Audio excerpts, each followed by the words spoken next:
Sing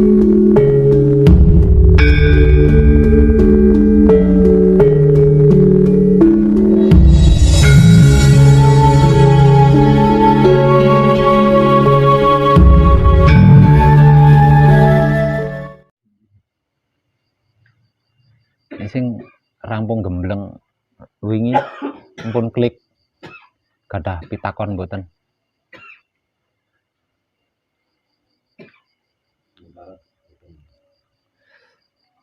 Berarti pun paham nggih.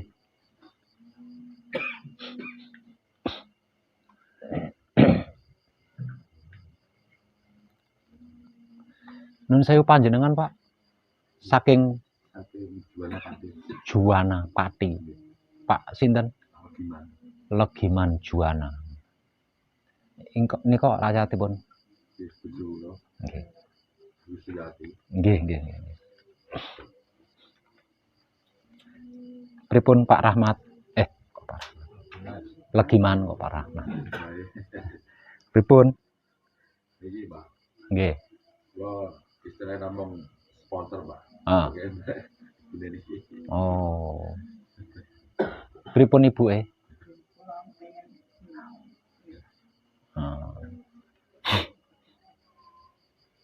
Pengen nderek sinau.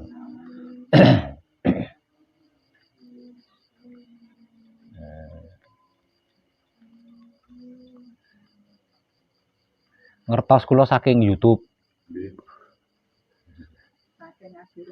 Oh, saking ngaji rasa napa. Tapi YouTube kula. Loh, Pak. Nggih. Anjing dalu, Pak. Nggih. Tapi kok rada antik nggih. Antik pun, Pak. Anjing. Sing maksudnya antike niku kok sing badhe nderek sinau ibuke. Panjane kuwi, Pak. Oh, badhe menyusul ngono.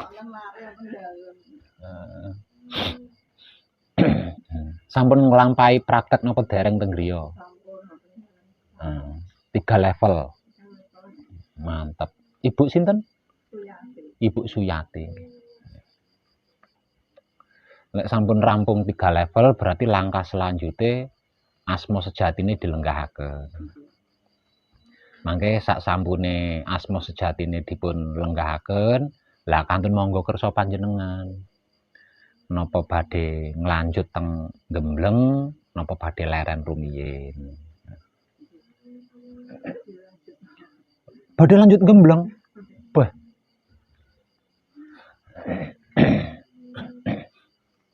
Tapi gembleng niku abot lho Bu Suyati nggih. Abot nek jenengan nderek gembleng, selama gembleng jenengan mboten saged ngendika macem-macem. Saged ngendika namun babakan panca gaib, babakan panca laku. Sak liyane panca gaib, sak liyane panca laku, jenengan kedah meneng. Niku abot Bu Suyati nggih. Ji, kepindhone jenengan ngombe kudu disampurnake, jenengan mam kudu disampurnake, jenengan adus kudu disampurnake, turune jenengan kudu disampurnake, engko tangi turune kudu disampurnake. Ah niku abot niku. Pun belajar. Lek jenengan sampun tekad kula kancani Bu Suyati nggih, kula kancani.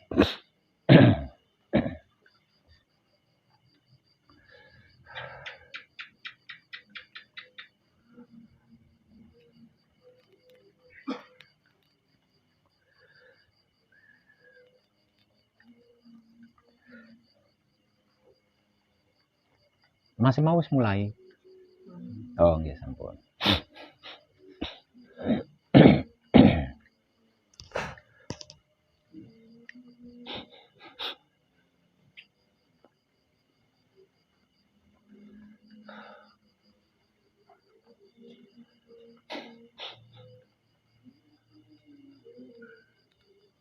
Ini pas barengnya enten rencangnya.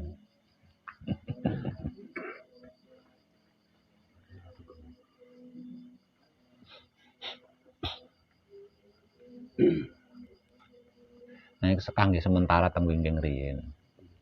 Mangke calone kan pindah teng mriki. Kanggo wong wedok-wedok. Nggih ning ngarep.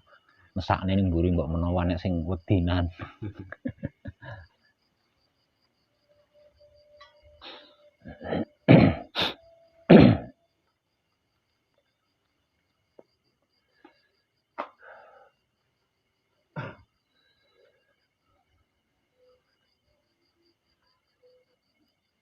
Wonten ingkang gadah pitakon monggo. Mbok menawa ana sing duwe pitakon-pitakon sekintene kira-kira apa yang kurang klip, apa yang belum dipahami atau kurang dipahami, coba ditanyakan.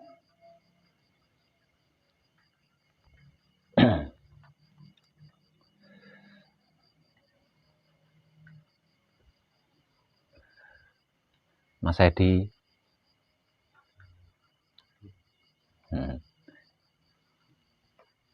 tak emper-emper tiap kali kadangan saya mirip penjual jamu ngoceh sendiri. Nggak ada yang nanya, nggak ada yang apa.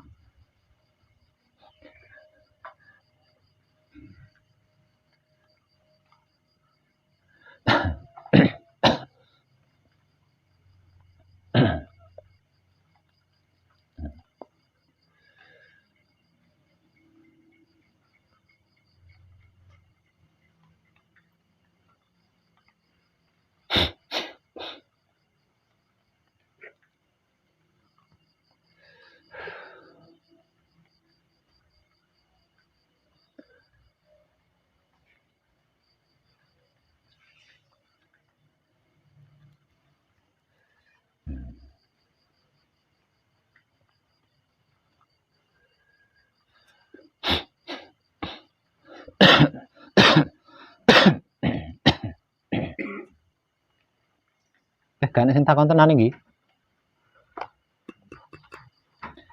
Celeret kuning piye?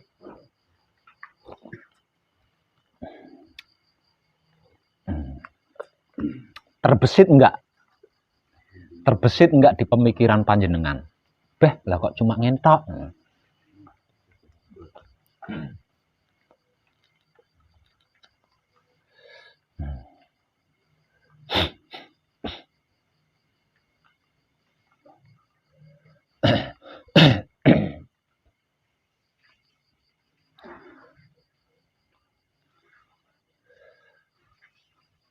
Ada tanggung jawab.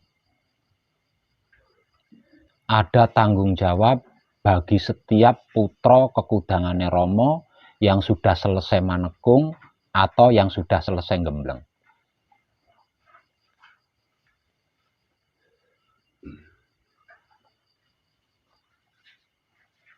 Selama tanggung jawab itu belum dilakukan, walaupun hanya satu titik,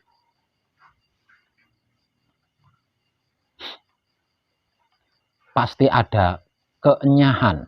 Nah, paham nggak keenyahan?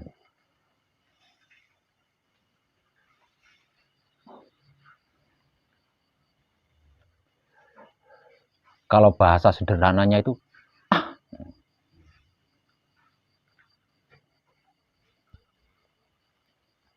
kalau tanggung jawab itu belum dilakukan, itu pasti ada keenyahan. Entah itu di pemikiran atau di batin.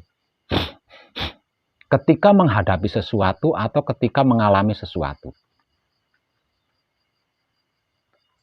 Ada kerancuan ketika mengucapkan terima kasih kepada Rama.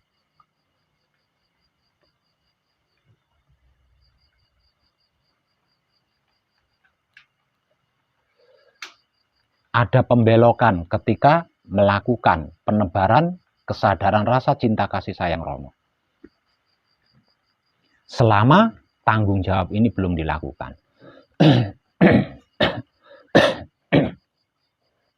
Dan di titik inilah yang paling sulit.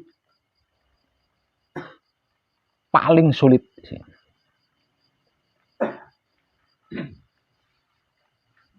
Bisa melakukan tanggung jawab itu, itulah Rama Putra. Jadi Yang bisa melakukan tanggung jawab ini hanya Rama Putra, bukan Putra Rama.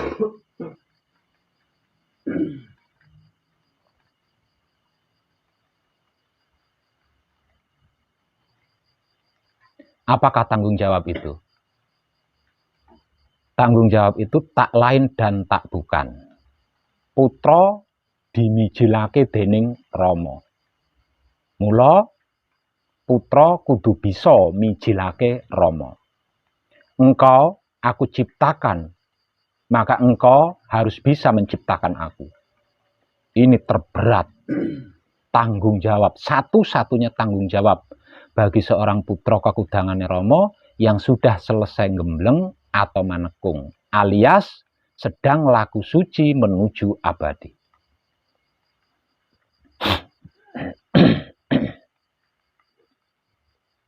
Sedangkan untuk bisa mijilake Rama, seorang putra kekudangane Rama harus benar-benar sebagai kitab suci sejati ada makna wujudnya.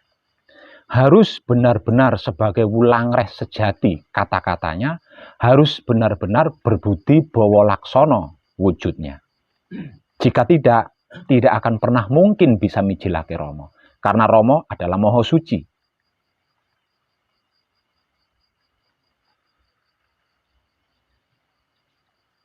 Hanya orang-orang suci yang bisa mijilake Maha Suci.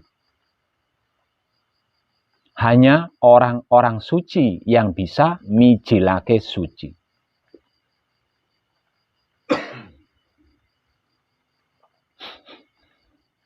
Nah, ini beratnya di sini.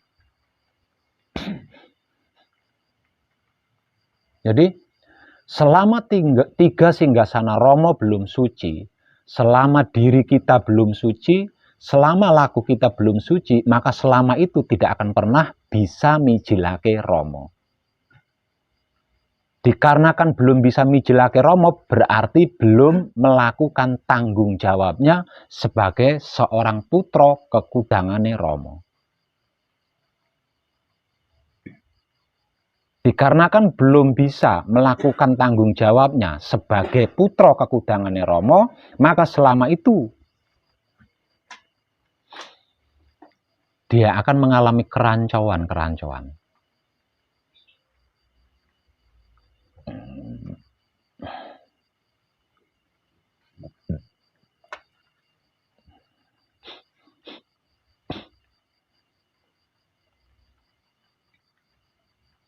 Tentang ini sebenarnya adalah kembali kepada desain awal. Sebenarnya kembali kepada desain awal.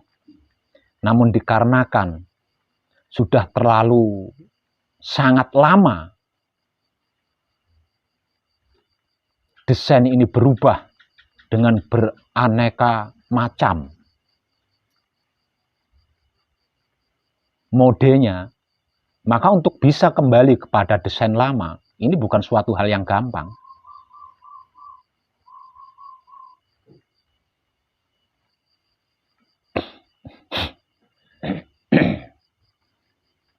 Jadi kalau harus dikaji ulang,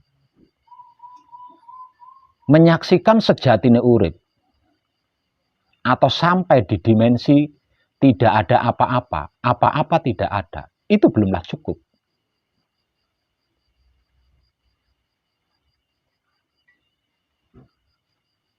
Kenapa saya katakan belumlah cukup? Karena sejatine urip atau dimensi tidak ada apa-apa tidak ada, itu adalah alam penciptaan.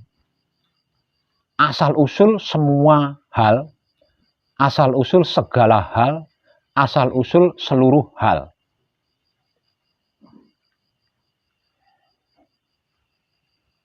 Jadi untuk apa kita sampai di dimensi itu kalau kita tidak bisa menciptakan?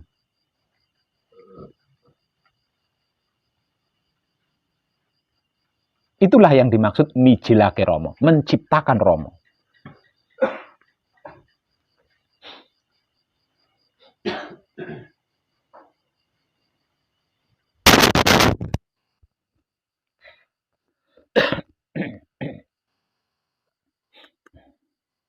Jadi jangan pernah beranggap Tuhan tidak berwujud. Jangan pernah berpikir alam semesta seisinya itu tidak memiliki wujud, tidak berwujud. Sungguh Tuhan itu berwujud. Alam semesta seisinya itu memiliki wujud. Artinya, apapun bisa saling bertatap muka. Apapun bisa saling bertatap wajah. Apapun bisa saling bercengkrama. Atau saling berbicara. Atau saling menyapa. Namun bagaimana mungkin hal itu bisa terjadi kalau kita tidak menciptakan Tuhan? Kalau kita tidak mijilake Romo. Untuk bisa ke situ, untuk bisa seperti itu, kita harus bisa mijilake Romo. Nah, kalau belum bisa mijilake Romo, apa yang akan bertatap wajah dengan kita? Lawang dia ada di dalam. Untuk bisa melihat wajah kita di dalam cermin, tentu kita harus berhadapan dengan cermin itu, bukan? Nah, kalau cermin itu ada di dalam diri kita,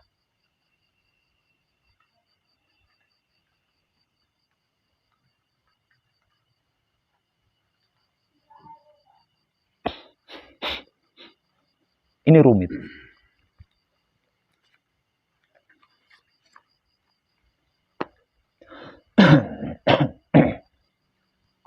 Poro kadang kita yang lain, yang belum gembleng, yang belum manekung, terjebak kepenasaran di sini. Termasuk orang-orang awam. Semuanya terjebak di tentang ini. Sedangkan poro kadang yang sudah selesai manekung, selesai gembleng,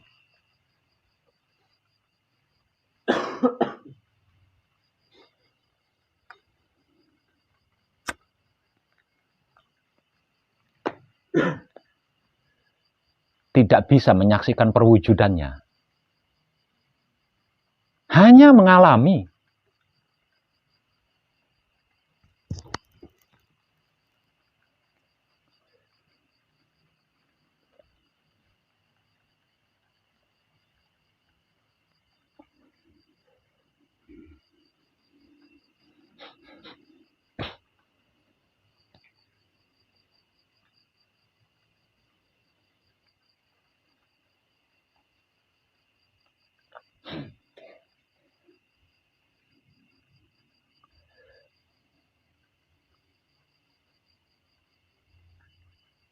Selama saya laku murni, selama saya laku spiritual hakikat hidup, ini menjadi perdebatan panjang.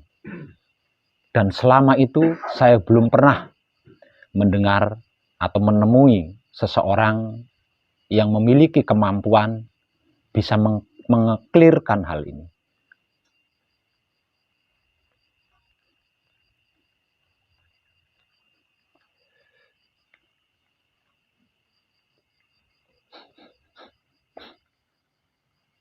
Dalam bahasa saya, gaib itu tidak ada. Gaib itu bagi mereka yang belum pernah bertatap wajah. Gaib itu bagi mereka yang belum mengetahui. Gaib itu bagi mereka yang belum memahami. Gaib itu bagi mereka yang belum mengerti. Kalau sudah mengerti, sudah memahami, sudah mengetahui, sudah bertatap wajah, mana ada gaib?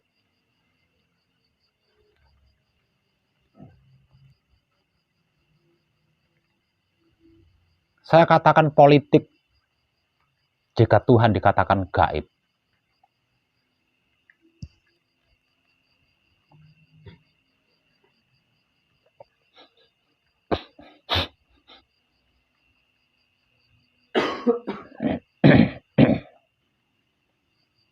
Masih ingat penyampaian saya tempo malam tentang serat aji, Sastra Jendra Hayuningrat Pangruating Diyu itu adalah puncak-puncaknya puncak.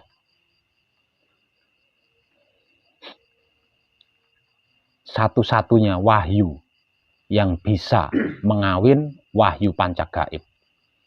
Serat Aji Sastra Jendra Hayuningrat Pangruating Diyu adalah satu-satunya wahyu yang bisa menikahi wahyu pancagaib.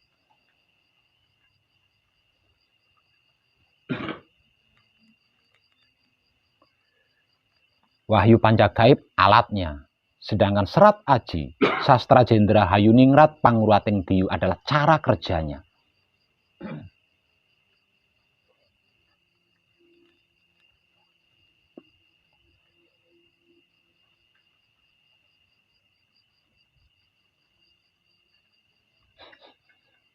Sesungguhnya tidak terlampau sulit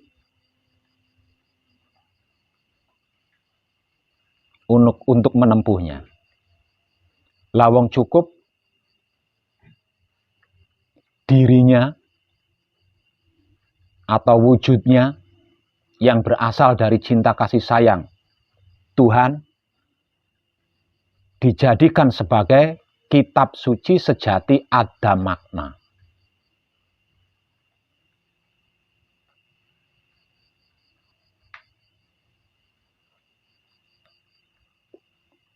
Bagi siapapun.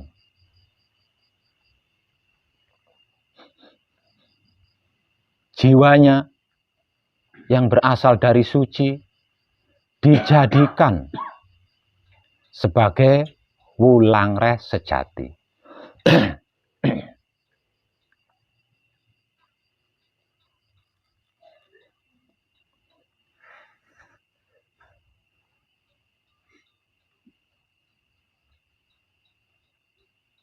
Sedangkan tingkah lakunya dijadikan sebagai berbudi bawa laksono. Apa kira-kira itu sulit untuk kita lakukan?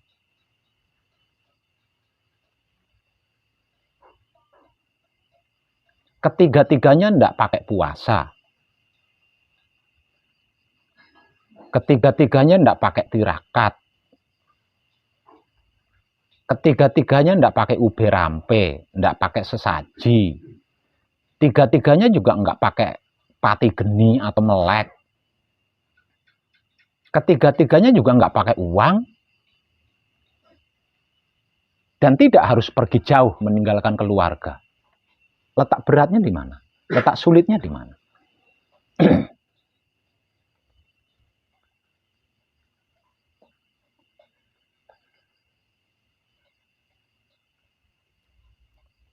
Saya rasa itu terlampau mudah.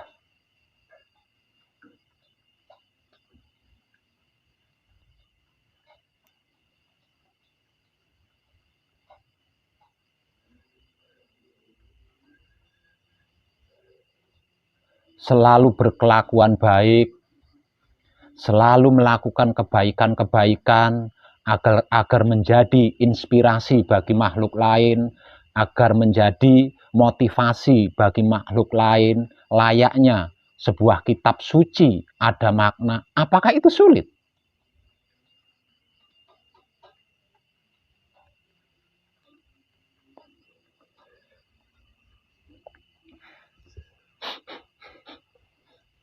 Berbicara yang berisi, berbicara yang berbobot, berbicara kebaikan, tidak asal nyeplos, karena mulut kita adalah harimau kita. Apakah itu sulit?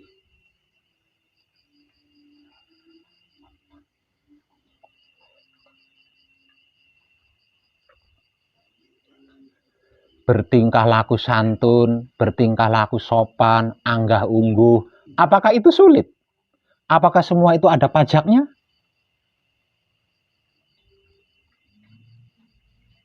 Karena sebab itu saya katakan terlampau mudah sesungguhnya. Hanya saja kita belum mau melakukannya. Itu sangat mudah sekali.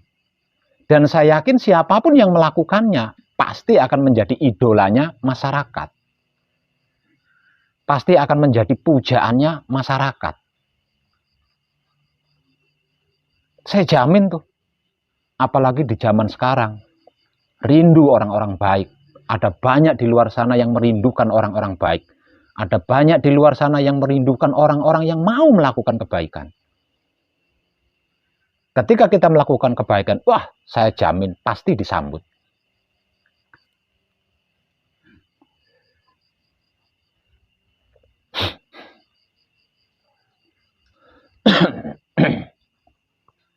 Dulu-dulu, saya terlampau sering memberikan informasi bahwa wujud seorang putra kekudangannya Romo disabda menjadi kitab suci sejati ada makna bagi sesama makhluk hidup.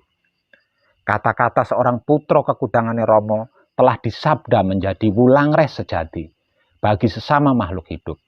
Sedangkan tingkah laku seorang putra kekudangannya Romo sudah disabda menjadi berbudi bawa laksono bagi sesama makhluk hidup.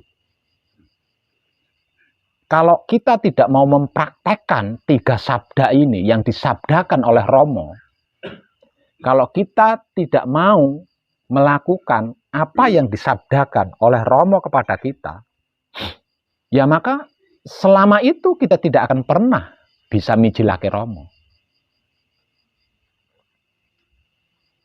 Karena apa? Karena Romo adalah maha suci.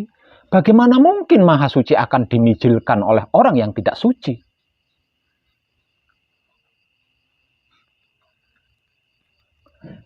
Sesungguhnya suci pun sederhana kok. Tidak serumit yang kita pikirkan.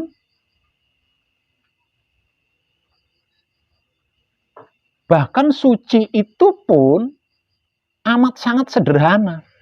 Tidak serumit yang kita pikirkan.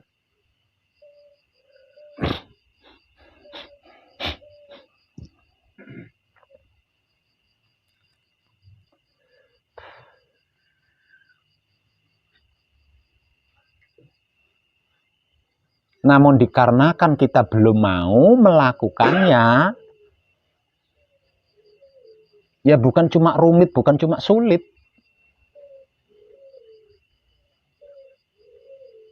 Malah keporo mustahil kan.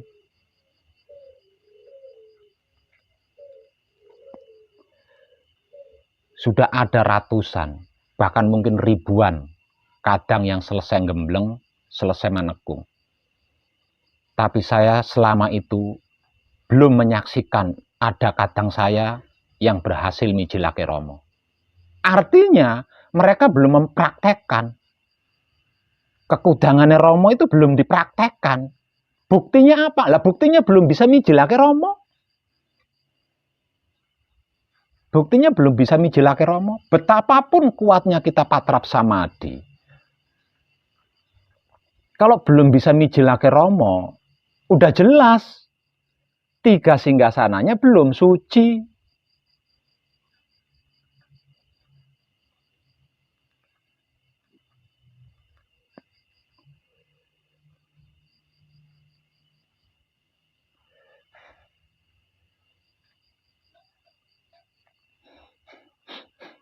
Masih 2 hal lagi yang belum saya berikan. Masih ada 2 hal lagi yang belum saya berikan, yaitu cara untuk bertatap wajah dengan Romo dan cara untuk menciptakan apapun yang dikehendaki. Namun 2 cara ini tidak akan pernah saya berikan selama 3 singgasana itu belum suci. Kalau saya berikan justru akan mencelakai panjenengan sendiri.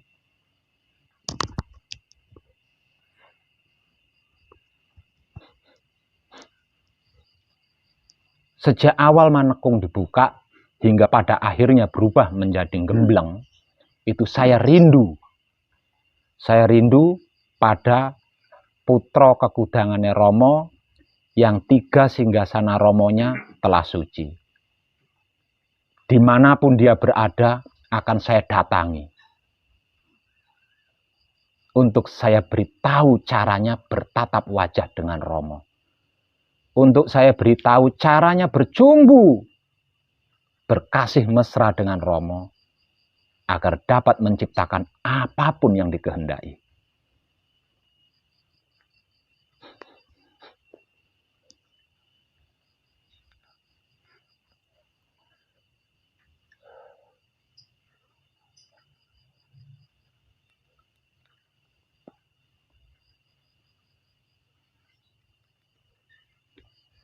Tentang ini saya beri trik.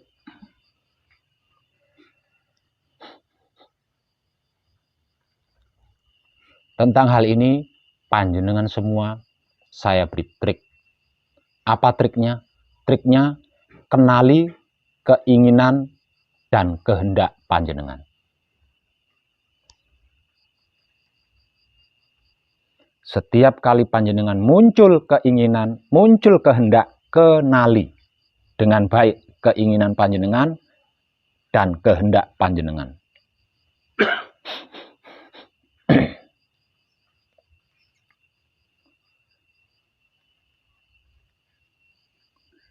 Ada dua keinginan dan ada dua kehendak.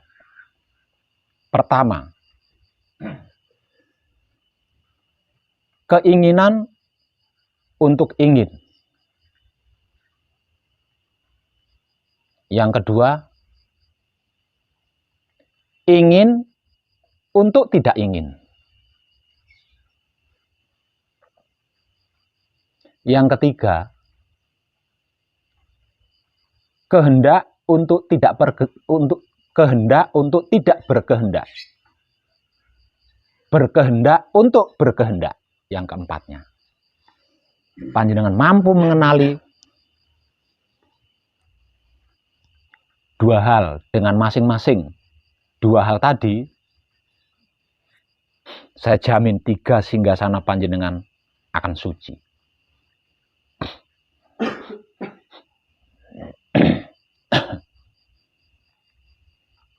Trik ini bisa dilakukan dalam keadaan apapun.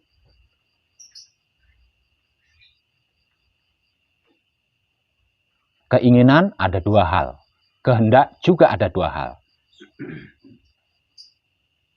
Keinginan yang berasal dari 4 anasir dan keinginan yang berasal dari hidup.